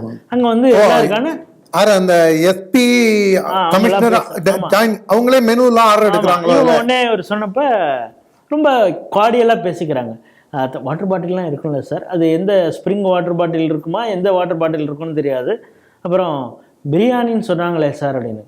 அப்போ அந்த போலீஸ் அதிகாரி பேர் புகாரியா, முகமது புகாரியோ ஏதோ பேரா, புகாரி ஹோட்டல்னு சொன்னாங்களே அப்படின்னு. இல்லை வெஜ் பிரியாணி தான் அப்படின்னு சொல்லி ரொம்ப ஜாலியாக ஜோக்கெல்லாம் அடிச்சுக்கிட்டு திருமணவரன் காந்தி மற்ற பெரியாரிய உணர்வாளர் டேனியல் காந்தி தானே சொல்கிறீங்க அப்படின்னு ஜாலியாக பேசிகிட்டு இருக்காங்க. ஆனால் நீங்கள் வந்து தொடர்ந்து காவல்துறையை குற்றச்சாட்டுறீங்க, அவங்க வந்து இரக்கம் இல்லாமல் நடந்துக்கிறாங்க, சாமானியர்களுக்கு நீதி கிடைக்க மாட்டேங்குது. இது எப்படி சார் பார்க்க முடியும்? அதாவதுங்க, இந்த நம்மூர் பகுதியில் நீங்களும் டெல்டாவை சேர்ந்துருக்கிறதுனால நீ ஏன்டா அவனை வந்து மூத்தா பிள்ளையை ட்ரீட் பண்ணுற மாதிரி பண்ணுற, மூத்தா பிள்ளையை நடத்துகிற மாதிரி நடத்தாதேம்பாங்க. இந்த இளையதாரத்து மகனுக்கு முன்னுரிமை கொடுத்து சித்தன்னை வந்து அவங்க வந்து முதல் தாரத்து குழந்தைய வந்து டார்ச்சர் பண்ணுவாங்க, இம்சை பண்ணுவாங்க. தமிழக அரசை பொறுத்த வரைக்கும் திமுகவிற்கு அடியாளாக இருக்கக்கூடிய சில அமைப்புகள், திமுகவிற்கு எஸ்சி பிரிவாக இருக்கக்கூடிய விடுதலை சிறுத்தை, திமுகவிற்கு மைனாரிட்டி பிரிவாக இருக்கக்கூடிய இந்த இஸ்லாமிய அமைப்புகள், அதுவும் இந்த ஜிஹாதி வெறியர்கள், இந்த கும்பல், அது இந்த மாதிரி அவங்க ஒரு இது வச்சுருக்காங்க இல்லைங்களா. அந்த கும்பல்கள்லாம் அவங்களுக்கெல்லாம் வந்து காவல்துறையோட சிரித்து பேசலாம். அவங்க என்னைக்காவது ஒரு நாள் எதிர்த்து நீ என்ன இப்படி பண்ணுற அப்படின்னு கேட்டால் அவங்க கையை ஒரு சொயிட்டு முறிப்பாங்க. அந்த காலத்தை வெகு சீக்கிரம் நீங்கள் பார்க்கலாம். இந்த திருப்பரங்குன்றம் அந்த வீடியோலேயே கூட பார்த்தோம். இப்போ பிரியாணி எடுத்துகிட்டு வந்திருக்கோம், மேலே போய் சாப்பிட்லாம்ல, இல்லை நீங்கள் தடுக்க போகிறீங்களா? சாப்பிடணும்னு நீங்கள் எடுத்துகிட்டு வந்தால் போய் சாப்பிட்லான்னு அந்த போலீஸ் அதிகாரி அவ்வளோ. நாம் கூட இன்னொன்று கூட நான் பார்த்தேன், ஒரு வாட்ஸ்அப்பில் ஒரு ஃபார்வர்ட் மெசேஜ் பார்த்தேன். அது நான் கூட நம்ம தம்பி பாரத் இந்து முன்னணி அந்த பிரபுட்ட பேசினேன். ஏன்னா ராஜ்பவன் வாசலில் பசுமாடு வெட்டும் போராட்டம்னு இந்த தடாரகிங்கிறவன் அறிவித்தான். அதே இடத்தில் அதே நாள் அதே நேரத்தில் பன்றி அறுக்கும் போராட்டம்னு நம்ம பாரத் இந்து முன்னணி பிரபு அறிவித்தான் போராட்டம். 2 பேரையும் முடிச்சுட்டு போயிட்டாங்க. பிரபு பன்னியோட ஆள் அனுப்பிச்சிட்டான். ஆனால் அந்த மாதிரி இப்போ அவங்க பிரியாணி அங்கே சாப்பிட்லாங்கும் போது நாம் என்ன பண்ணோம், அந்த மலை நம்மளுக்கும் அவங்க வந்து நம்ம ஸ்ரீகந்தர் மலைங்கிறத அவங்க ஆட்டையை போட பார்க்குறாங்க. அங்க இருக்கிற காசி விஸ்வநாதருக்கு பன்றி பலியிட வேண்டிய அதுதான் நான் சொல்ல வரேன். அதான் நான் என்ன சொல்றேன், நம்ம இந்து அமைப்புகளை கொஞ்சம் முன்னெடுக்கிறாங்க. அந்த மாதிரி முன்னெடுக்கிறவங்களுக்கு பொருளாதார உதவி செய்வோம். ஒரு பன்னிக்குட்டி வாங்கணும்னா குறைஞ்சது ஒரு 300-400 ரூபாய் 500 ரூபாய் ஆகும். சில பேர் நான் பன்னிக்கு ஸ்பான்சர் பண்ணுறேன்லாம் வராங்க. ஒரு 50 பன்னி 20 பன்னி அப்படின்னு ஸ்பான்சர் பண்ணுறாங்க. நாம் மலையில் கொண்டு போய் அந்த ஸ்ரீகந்தர் மலையில் காசி விஸ்வநாதர் கோவிலில் அந்த நம்ம பன்னி வெட்டி பன்னிக்கறி வந்து சாப்பிட்றவங்களாம் வாங்கன்னு அழைப்பு விடுத்திருக்காங்க. அதனால் அந்த போராட்ட தினம் உறுதியாச்சுன்னா நிறைய பேர் அங்கே வந்து நம்மளும் அவங்கள உற்சாகப்படுத்தி நம்மளும் அதை இது பண்ணும்போது காவல்துறை இதே அணுகுமுறையோடு நடந்துக்குமா, நீங்கள் அதெல்லாம் நீங்கள் இங்கே வெட்டக்கூடாது சார், ஆனால் நீங்கள் அசைவம் சாப்பிட்றதுனா சாப்பிட்லான்னு கோவிலுக்கு போகிற படியில் குந்தி அவர் வந்து ஆட்டு பிரியாணியோ மாட்டு பிரியாணியோ உட்காந்து, அவன் பேர் என்ன அந்த ஆள், நவாஸ் கனி அப்படிங்கிற ஒரு ஆள், இந்த ரோஸ் மில்க் பாய், மீதி இடங்கள்லாம் போய் ரோஸ் மில்க் கொடுப்பான், இங்கே வந்து மதவெறியை தூண்டி பேசுவான். இந்த ரோஸ் மில்க் பாய் என்ன பண்ணுறான், வந்து ஒரு எம்பி, அவரை போய் நீங்கள் ரோஸ் மில்க் எம்பி மாதிரி நடந்துக்கணுங்க.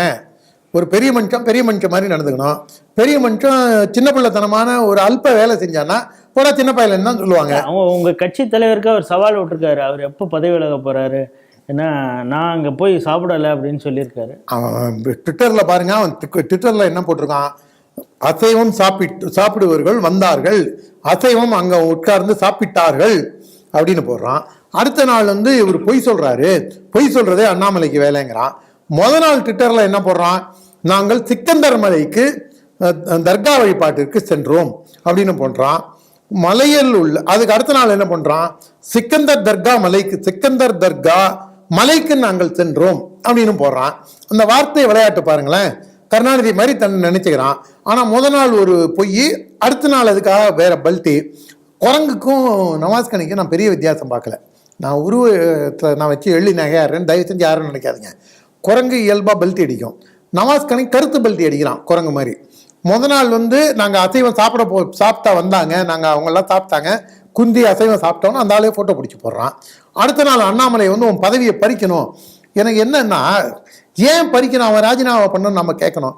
நம்ம ஆட்சியே நீ வந்து மத நல்லிணக்கத்தை கெடுக்கிற மாதிரி பண்ண, ப்ரிவிலேஜ் மோஷன் கொண்டு வந்து அவன் பதவியை பிடுங்கணுன்றான். இந்த மாதிரி ஒரு ஆளுக்கு பண்ணுங்க, எல்லா பயலும் பதவின்னா இவனுக்கு காலில் விழுற பயலுங்க. இவனுக்கெல்லாம் கல்யாண் சிங் கிடையாது, இவனுக்கெல்லாம் அத்வானி கிடையாது, இவனுக்கெல்லாம் வந்து நம்ம மாதிரி ஒரு சித்தாந்தத்தில் ஒரு உறுதியோ நேர்மையோ கிடையாது. இவனுக்கு பதவிக்காக என்ன ஒரு இழி செயலையும் செய்யக்கூடிய கும்பல் இவனுங்க, கூட்டம் கிடையாது, கும்பல் இவனுங்க. அதனால இந்த நவாஸ் கனிக்கெல்லாம் பதவியை பிடுங்கிட்டோன்னு ஃபியூஸ் பிடுங்கிட்டோம்னா எவனும் பேச மாட்டான். அதுக்கப்புறம் இல்லை சார் அது ஸ்ரீகந்தர் மலை தான் சார், நான் அப்படி சொல்லலை சார், நான் அவனே அங்க பிரச்சனை பண்ணி உருண்டு வருவான் பாருங்க. நாம் அதை செஞ்சோன்னா இவன் அடங்குவான், எரியறத எழுங்க கொதிக்கிறத அடங்கும். இவன் வந்து பிரியாணி சாப்பிட்டுட்டு இல்லைன்னு பல்ட்டி அடிக்கிறான். இந்த சிக்கந்தர் மலைக்கு போகணும்னு சொல்லிட்டு சிக்கந்தர் தர்கா மலைன்னு அடுத்த நாள் மாத்துறான். அதனால அந்த ஆள் வந்து குரங்கு பல்ட்டி அடிக்கிற அந்த மாதிரி சம்மர் சால்ட் அடிக்கிறவங்க அவன். அதனால இதில் இந்த விஷயத்தில் கூட என்ன இது பண்ணிட்டு இருந்தோம், சீமான் முற்றுகை இதுக்கு நீங்கள் வந்து காவல்துறை நவாஸ் கனிக்கு கொடுத்த அணுகுமுறை தான். இப்போ February 4 அங்கே வந்து அனைத்து இந்திய இயக்கங்கள் அங்கே முற்றுகை போராட்டம் வச்சுருக்காங்க.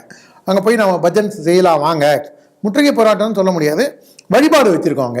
சொந்தமான மலையில போய் நாங்கள் போகிறோங்க, நம்ம வீட்டுக்கு நம்ம போகிறோங்க, அதுக்கு அங்கே எல்லாரையும் வாங்கன்னு கூப்பிட்டுருக்காங்க. போலீஸ் இதே அணுகுமுறையோடு இருக்குமா. December 4 நான் போயிருந்தேன் பங்களாதேஷிகளுக்காக. இங்கே ஆர்ப்பாட்டம் சென்னையில் ராஜரத்ன ஸ்டேடியம் வாசலில். நான் வந்து வழக்கம் போல் அங்கே நின்று ஒரு 10-15 பேரோட பேசிட்டு கடைசி பஸ்ஸுக்கு ஏற போனோம். வாங்கன்னு என்னை வந்து அந்த ஒரு ISIS தீவிரவாதி கோயம்புத்தூர் அல்லுமா பாஷாவோட மச்சான் இவன் அந்த மாதிரி நினச்சி ஏறுங்க அப்படின்னு அவசரமாக என்ன அங்கே இறங்கி நிற்க கூட இல்லை. நான் ஒரு ஓரமாக நின்று பேசிட்டு இருந்தோம். மெயின் ரோடுக்கு வந்த உடனே அழைச்சிட்டு போனாங்க. அதே மாதிரி யார் அந்த சார், அதுக்கு ஆர்ப்பாட்டம் போனோடனே வள்ளூர் கோட்டத்திலேருந்து எல்லாரையும் இறக்கி உடனே வண்டியில் ஏற்றி இம்மிடியட்டாக கிளியர் பண்ணிட்டு போனாங்க. மகளிர் அணி சார்பா மதுரையில் அதை கொண்டு போய் ஆட்டுப்பட்டியில் அடைச்சி வச்சுட்டாங்க. ஆடா கொண்டு போய் நீ ஆட்டுப்பட்டியில் இருன்னு சொல்லி பெண்மையை இழிவுபடுத்தின கும்பலுங்க அது. காவல்துறை செஞ்ச ஒரு அல்ப வேலைங்க. போலீஸுக்கு தாங்க வேலை. நீங்கள் நல்லா பாருங்கள், நான் சொன்ன 3 சம்பவம் நம்ம தரப்பில். இப்போ வந்து சீமான் வீட்டுக்கு போய் முற்றுகையிட போனவங்கள்ட்ட அவெல்லாம் பல்லளிச்சு நீங்கள் வந்து அந்த கழக கண்மணிகள்லாம் கூடி பேசுகிற மாதிரியே இருக்குங்க. இப்போ நம்ம இயக்கங்களில் பிஜேபி இன்னும் முன்னே ஆர்எஸ்எஸ்ல அந்த யூனிஃபார்ம் பார்த்ததுனால தான் அவங்க போலீஸ்னு உங்களுக்கு தெரிஞ்சது. அது இவன் கருப்பு சட்டை போட்டிருக்கான், அவன் யூனிஃபார்ம் போட்டிருக்கான். ஒன்றும் பெரிய வித்தியாசம் தெரியல. இந்த துரைராஜனும் ஒரு ஜாயின்ட் கமிஷனர் இருந்தார். அவர் தலைமையில் வந்து தான் கமலாலயத்தை தாக்குதல் நடத்திடுச்சு திமுக ஆட்சியில். ஆற்காடு வீராசாமியோட இன்ஸ்டிகேஷனில் அவங்க வந்து கமலாலயத்தை வந்து தாக்குதல் நடத்தினாங்க. போலீஸ் வேடிக்கை பார்த்தது. அதே மாதிரி தான் இந்த ஜாயின்ட் கமிஷனர் வேடிக்கை பார்க்குறாருங்க. அதோடு இல்லாமல் ஒரு வக்கரமான ஒரு விஷயங்கள் திமுக காரங்களுக்கு என்றைக்குமே இடுப்புக்கு கீழே தான் திமுகவோட அரசியலே இருக்குன்னு வச்சுங்க. தீமானுக்கு ஒரு கோமணம் கட்டி அந்த கோமணத்தை வந்து அந்த அம்மா பேர் என்ன, ஆம்னி பஸ், அது வந்து அந்த இதுலேயே எடுத்து அடிக்குது பாருங்க. அதை பார்த்து சின்ன குழந்தைங்கள் உள்பட அதில் அடிக்க சொல்லுது. அந்த அம்மாவோட பழைய வீடியோ ஒன்று பார்த்துருப்பீங்கன்னு நினைக்கிறேன். இந்த ஒரு மதவெறியன் இப்போ யூடியூபராக மாறிட்டான். வந்து மாலை முரத்தில் வேலை பார்த்துட்டு இருந்தான். அவன் வந்து அவனுக்கு பிஜேபி இந்துத்துவனாலே பிடிக்காது. அவனுக்கு இந்து கடவுள்களை முக்தார் அகமது அந்த முக்தார் அகமது நடத்தின அது ஒரு stage manager by Mukhtar Ahmed and இவங்க சுந்தரவள்ளி பேசி வச்சுக்கிட்டு ராம ரவிக்குமார் அவமானப்படுத்துறதுக்காக ராம ரவிக்குமார் அந்த ரவிக்குமார் வந்து நீ வந்து பாப்பான்னு சொன்னேன்னா நான் துலுக்கன்னு சொல்லுவேன் அப்படின்னு ஆரம்பிச்ச உடனே நீ பாப்பான்னு சொல்றது நிறுத்து அப்படின்னு உடனே இந்த அம்மா என்ன பண்ண, ஏய் ஒன்னு அறுத்துருவேன் அப்படின்னாரு. அப்படின்னது இந்த அம்மா. நான் கூட இவரு சேர்லேருந்து ஏந்திரிக்க போயிட்டாரு. ஒன்னு அறுத்துருவேன்னா அது ஜெனரலைஸ், இழுத்து வச்சு அறுத்துருவேன்னு தான் அந்த அம்மா சொன்னா. கரெக்டு, நீங்க கரெக்டா வந்துட்டீங்க பாருங்க. அவர் சேர்லேருந்து இழுத்து வச்சு அறுத்துருவேன்னு இவர் ஏந்திரிச்ச உடனே எனக்கு பக்குன்னு ஆயிடுச்சு. என்னது ரவிக்குமார் டேஸ்ட் ஏன் இப்படி ஆயிடுச்சு, என்ன இவர் ஏந்திரிக்கிறாரு, நான் அவர் வெளில போயிடுவாரோ வெளிநடப்பு செஞ்சிருவாரோன்னு நினைச்சேங்க. நீங்க வக்கரமாலாம் நினைக்காதீங்க. அப்புறம் அங்கேயே நின்று ஃபேஸ் பண்ணாருன்னு வச்சுக்கோங்க. இந்த அம்மா அதில் செய்யலை. ரவிக்குமார் அதை எதிர்பார்த்தாரா இல்லை முக்தார் அகமது அதை எதிர்பார்த்தானாங்கிறது நமக்கு தெரியாது. ரவிக்குமார் தான் நம்ம கேட்கணும். ஆனால் அந்த அளவுக்கு அப்போ அந்த சுந்தரவள்ளி என்ன பண்ணிச்சு, சீமான் வீட்டு முற்றுகையும் போது வல்கரான வார்த்தைகள், கேவலமான நடவடிக்கைகள், சீமானை இழிவுபடுத்தும் விதமா இவங்களை எதிர்த்து யாராவது கேள்வி கேட்டாங்கன்னா, இல்லை அவங்க வச்சிருக்கிற எல்லா கார்ட்போர்ட்லையும் அவர் ஏதோ ட்ரெஸ்ஸை கழட்டிட்டு இருக்கிறது மாதிரியே தான் வச்சிருக்காங்க. கோமணம் கட்டுற மாதிரி அவங்களுக்கு அந்த மாதிரி அவங்களோட சிந்தனையே நீங்கள் பாருங்களேன். அதான் நான் சொன்னேன், இடுப்புக்கு கீழே தான் அவங்க சிந்தனை இருக்கும்னு. அது உயர்ந்துபட்டே இருக்காது, கீழ் நோக்கியே போகும். நீங்கள் தப்பாக எடுத்துக்காதீங்க, நான் சிந்திக்கும் திறனை சொல்கிறேன். நான் அந்த அளவுக்கு அவங்க ஒரு வக்கரம் முடித்தவங்க. காவல்துறையோட ஒரு மாற்றாந்தாய் மனப்பான்மை, அதுக்கு தான் அந்த மூத்தா புள்ள மாதிரின்னு சொல்லுவாங்க என்ன இல்லைங்களா. காவல்துறை வந்து திமுகவையும் அது கூட்டணி கட்சிகளையும் திமுகவிற்கு அடியாளாக செயல்படக்கூடியவர்களையும் அவங்க வந்து ஒரு சித்தன்ன பையன் மாதிரியும், நம்மை போன்று மாற்று கருத்து சொல்பவர்களை மூத்த தாரத்து பசங்க மாதிரியும் நடத்தக்கூடிய இந்த திராவிட மாடல் ஆட்சிக்கு இந்த காவல்துறை ஒத்து ஊதுவது மிகவும் வருத்தம் அளிக்கிறது, கவலை அளிக்கிறது. வருங்கால சமுதாயம் உருப்பட வேண்டும் என்றால் காவல்துறை நேர்மையாக செயல்பட வேண்டும். ஆனால் இந்த காவல்துறையின் செயல்பாடுகள் அச்சமூட்டுவதாக உள்ளது. அந்த டேனியல் காந்தியெல்லாம் பார்த்தா ஏதோ மாமா மச்சாங்கிற மாதிரி கூடி குலாவி அவங்க அவ்வளோ பேரானந்தமாக, நீ ஃப்ரெண்ட்லியாக இருங்க, காவல்துறை உங்கள் நண்பன்னு போட்டால் போதாது. நாம் ஸ்டேஷனுக்கு சார் உங்களுக்கெல்லாம் அதெல்லாம் பண்ண முடியாது சார், அவன் வரும்போது தான் சார் வருவான், நம்ம யார் மேலே கம்ப்ளைண்ட் கொடுத்தோன்னு வச்சுங்க, நாங்கள் கூப்பிட்டோம் சார் அவன் வரல சார், என்ன சார் பண்ணுறது, நாங்கள் போய் அவனை இழுத்துட்டா சார் வர முடியும், 2 அரை விட்டா இழுத்துட்டு வர முடியும், செம்ம நினச்சி நீங்கள் எஃப்ஐஆர் போடலாங்க. அப்போ நீங்கள் அதிகாரியா நான் அதிகாரியா, இதெல்லாம் நம்மக்கிட்ட எல்லாம் அவங்களுடைய வாய் பிரமாதமாக வாக்காங்கிற வரைக்கும் நம்மக்கிட்ட நிகழும். ஆனால் எளிய மனிதர்களை வஞ்சிப்பாங்க. நம்ம வந்து இன்னும் அரசியல் ரீதியாக வலுப்பெறாத காரணத்தினால நம்மளை வஞ்சிப்பாங்க. வலியவர்கள்ட்ட காவல்துறை அடங்கி போது முத்தாய்ப்பாக ஒரே ஒரு மக்கள் மத்தியில் உள்ள ஒரு சொலவடையை சொல்கிறேன், எளியாரை வலியார் அடித்தால் வலியாரை தெய்வம் அடிக்கும் என்பதை காவல்துறை மறந்துவிடக்கூடாது. இதுவரை நாம் கேட்ட அந்த 5 கேள்விகளுக்கும் சிறப்பான முறையில் உங்களுடைய பதிலை கொடுத்துருக்கீங்க. ஸ்ரீ டிவி நேயர்கள் அது சம்பந்தமாக அவங்களுடைய கருத்துக்களை பதிவு செய்வாங்கன்னு எதிர்பார்க்குறோம். இதுவரை இந்த நிகழ்ச்சியிலே பங்கு கொண்டு உங்களுடைய கருத்துக்களை தெரிவித்தமைக்கு ஸ்ரீ டிவி நேயர்கள் சார்பாக நன்றியை தெரிவித்துக் கொள்கிறோம். நன்றி, வணக்கம், ஜெய்ஹிந்த், ஜெய் ஸ்ரீராம். ஜெய்